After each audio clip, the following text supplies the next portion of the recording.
Juan, I am so sorry to hear that you are taken ill. If it's reassuring in any way, I advise you to view this as if you are being assaulted by a biological weapon and defend yourself accordingly. Perhaps it will provide a psychological edge in so doing, and it may even assist you in identifying traitors in your own midst who had the intention of seeing to it that you perished, or at least were rendered sick so that they could find some sort of leverage with which to extort you. Perhaps this will help you. Otherwise, I'm declaring my intention to adopt you. I'm adopting you as my son. I had a son before. I've had to deal with the residual trauma of what happened. But insofar as these occultics require some form of sacrifice of the firstborn child as a buy in, including when they're too naive to make a judgment and when they're being coerced and compelled with the threat of their own life on the line in the matter, I've already done that. I've already spent more than 20 years as restitution. I'm ready to move on.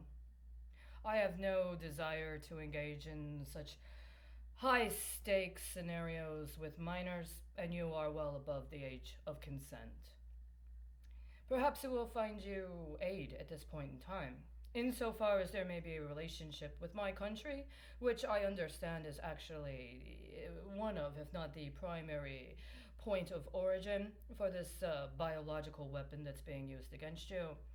Then also know that it is my personal social security that was used to set up those accounts in the fall of last year on the anniversary of the Independence Day via the embassy. That is also part and parcel with how this biological weapon is being illicitly distributed. And I take responsibility for that.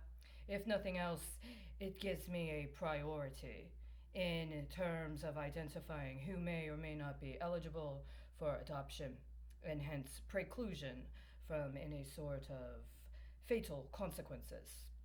Even if you should perish, which happens on the field of battle, especially when you are a leader as you are, sometimes you die. Perhaps it is better to know that if you were to die, rather than somebody else who would pull a 23, inherit from the child, I would assure that your trust would be preserved for your country people. I have no intention of gaining anything materially from you. I'm not interested in my children paying for me. I want them to have a good and prosperous life so that they don't have to come to me when they have need of defense against a biological weapon that should never have been developed in the first place.